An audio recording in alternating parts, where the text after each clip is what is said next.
शितनात्रि प्रेमानंदे हरि हरि बोलो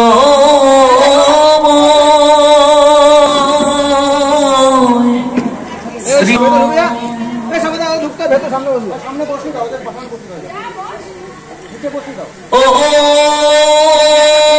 ओम नमो भगवते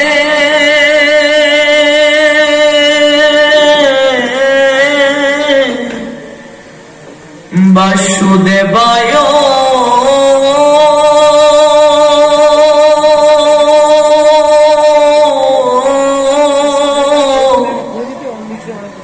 ओम नमो भगवते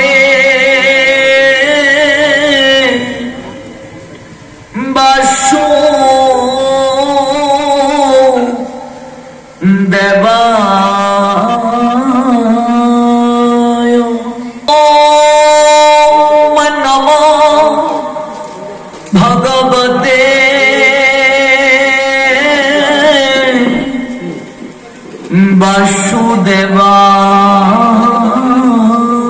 वासुदेवाय सामने बॉस मते भक्ति कुसुम श्रवणाय वै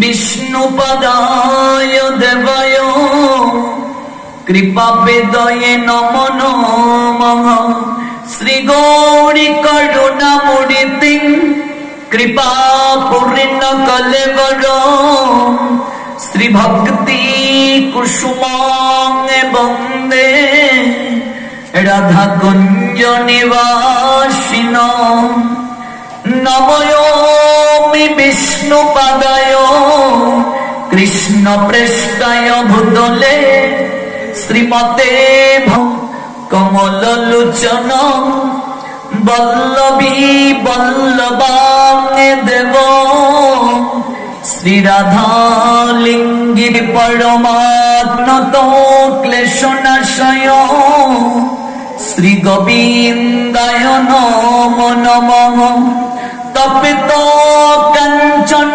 गौरांगी राधे বৃন্দাবনেশ্বরী বৃষভানু সুতে দেবী প্রণমামি হরিপ্রিয়ে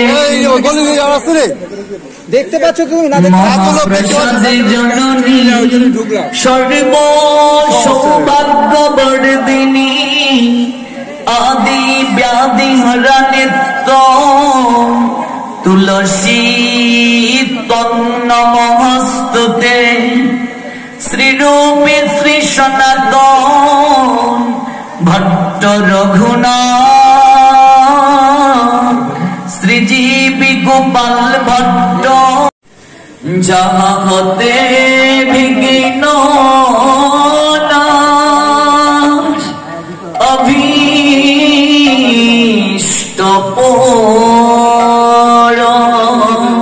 আমি ইচ্ছায় অবসর করি চরণ বন্ধু যাহা হইতে বিঘ্ন সবিষ্ট পুর এই ইচ্ছায় গোসার করি সেবী ভক্ত শোনেবা জনমে জনমে মুরাই অবিনাশ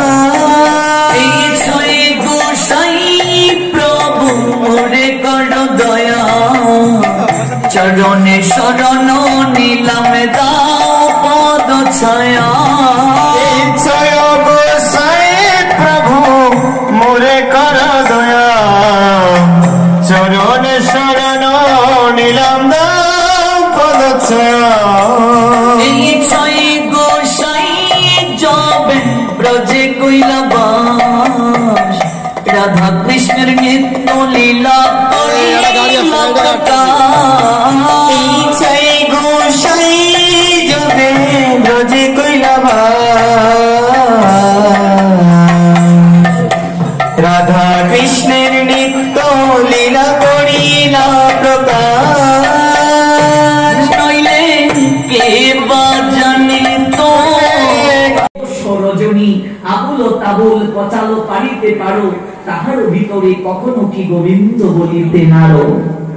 এক জায়গায় বসলে গৃহের কথা, আন কথা, বাড়ির কথা, যত বুদ্ধিজীবী আমাদের বাংলাদেশে একটু রুদ্র উঠলো, এক মায়ের চুল থেকে উকুন আরেকজন আনছে, ওই মায়ের চুল থেকে উকুন আনছে, ওই লম্বা লাইন, কি রে শাবালির মা তোর বউয়ের অবস্থা কি আর বলিস না রে।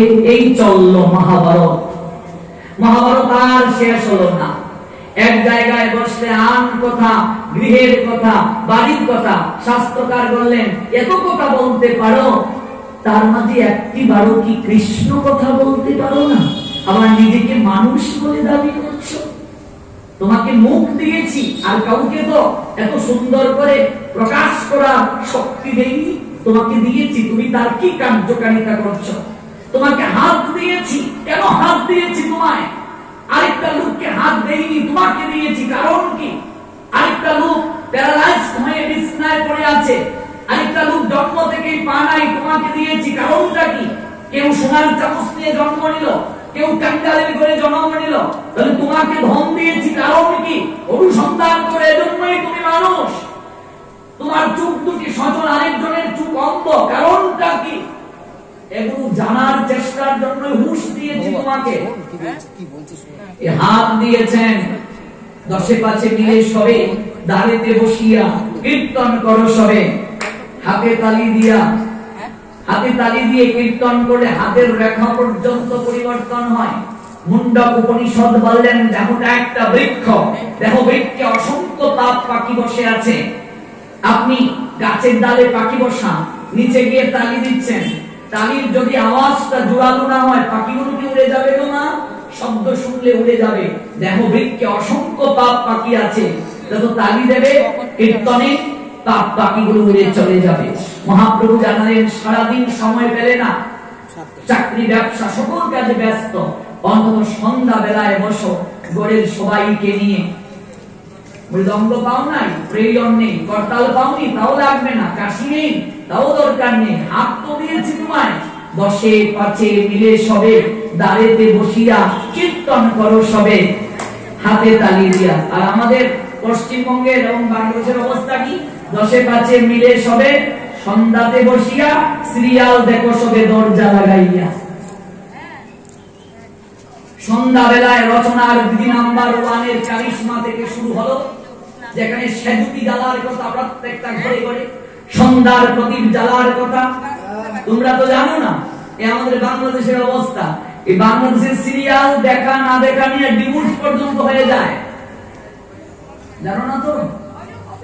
খুগা বাবু একসময় একটা সিরিয়াল দিত, নাম শুনেছো তো? হ্যাঁ, অনেকেই কয় শুনছে, তার মানে দেখে না। খুগা বাবুর প্রেমে এমন পড়া পড়ছে আমাদের এই বাংলাদেশের এক কাকিমা, এমন প্রেমে পড়ছে সর্বনাশ। প্রেম করে বিয়ে করেছে, আসবে সুখ দুঃখের গল্প বলবে, এ নিয়ে কোনো নেই, সিরিয়াল নিয়ে বসে আছে।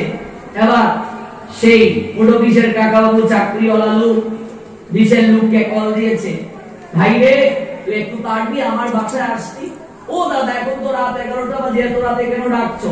তোর বৌদিকে খুগা বাবু নিয়ে যাচ্ছে। কি বলছো দাদা? খুগা বাবু তো সিরিয়ালে, বৌদিকে কি করে নেবে? আগে আয়, আসতে করে তোকে বুঝিয়ে বলবো, 3 গুণ তোকে ভাড়া দেবো, একটু আয় না ভাই। বিশের লোকটা আসলো, এবার কাকা বাবু বলছে, ভাই রে একটা গ্যাটাং কাট দিয়ে যাও। গ্যাটাং কাট বুঝো? বিশের লাইনটা কেটে দিয়ে যা। এবার একটা গ্যাটাং কাট দিয়ে বিশের লাইন কেটে দিয়ে গেল বিশের লোকটা। পরের দিন পুরো বিশ চাকরি ডিউটি ছেড়ে সন্ধ্যাবেলায় কাকা বাবু আসলো, মেয়েটার নাম রূপাঞ্জলি। বলছে, মা রূপাঞ্জলি, তোমার মাকে বলো কি রান্না হয়েছে খাবার দাবার দেওয়ার জন্য। রূপাঞ্জলি বলছে, বাবা খাবার আসবে কোথা থেকে? গ্যাস তো নেই। যে গ্যাস, আমাদের যে লাইনের গ্যাস, গ্যাস মাঝে মাঝে নিয়ে নেয়, আগে অ্যানাউন্স করে নেয় যে রাত 12টা থেকে বিকেল 3টা পর্যন্ত গ্যাস থাকবে না। গ্যাস কখন নিল রে মা? মাইকে তো অ্যানাউন্স পৌরসভা থেকে শুনলাম না। বলছে, বাবা তুমি মাকে সিরিয়াল দেখতে দেবে না, ডিশের লাইন কেটে দিয়েছো, মাও গ্যাসের লাইন কেটে দিয়েছে। এই হচ্ছে কি শিখাচ্ছে সিরিয়ালগুলো, একটা 4টা 5টা বউ, পরকিয়া। আর এই ধর্মীয় সিরিয়ালগুলো মূর্খ পরিচালকেরা শাস্ত্রের সঙ্গে যাদের কোনো সম্পর্ক নেই, গাঁজাখুরি গল্প দিয়ে কৃষ্ণ লীলা, রাধা কৃষ্ণকে গ্রাম্য যুবক যুবতী বানাইয়া সিরিয়াল দেখায়। দেখলাম কৃষ্ণ লীলায় আয়ানের সঙ্গে রাধার বিয়ে হচ্ছে, আর কৃষ্ণ ছেঁকা খাইয়া কাঁদতেছে। শাস্ত্রের সঙ্গে যাদের কোনো সম্পর্ক নেই, এগুলো দেখলেও মানুষ নরকে যাবে, ভজন কমে যাবে। কারণ বৃন্দাবনে যখন রাধার সঙ্গে কৃষ্ণ লীলা করেছেন, কৃষ্ণের বয়স ছিল রাসলীলায় 9 বছরের কম, রাধারানীর বয়স ছিল 7 বছরের কম। আচার্যগণ সিদ্ধান্ত দিলেন, কেউ যদি রাধা কৃষ্ণের লীলা সেজে বুঝে দেখায়, মেয়েটা যে সাজবে রাধা, তার বয়স 7 বছরের কম হবে, আর ছেলেটার বয়স 9 বছরের কম হবে। সিরিয়ালে যে রাধা কৃষ্ণ দেখাচ্ছে, তার বয়স কত? যুবক, রাধা যুবতী। 9 বছরের একটা ছোট বাচ্চা, 7 বছরের একটা বাচ্চা যদি রাধা কৃষ্ণ সেজে লীলা দেখায়, সিরিয়াল চলবো? সুরসুরি আসবো শরীরে? আমার পাঠ তো এখনো শুনেননি, এখনো কিছুই বলি। আজকে এই সকল মূর্খ পরিচালকেরা, যাদের শাস্ত্রীয় কোনো জ্ঞান নেই, এই সকল অপদার্থ পুরাণের দল শাস্ত্রকে বিকৃত করে যে যেভাবে পারে সিরিয়াল তৈরি করছে, বিকৃত ভাবে গান তৈরি করছে, কেউ প্রতিবাদ করে না।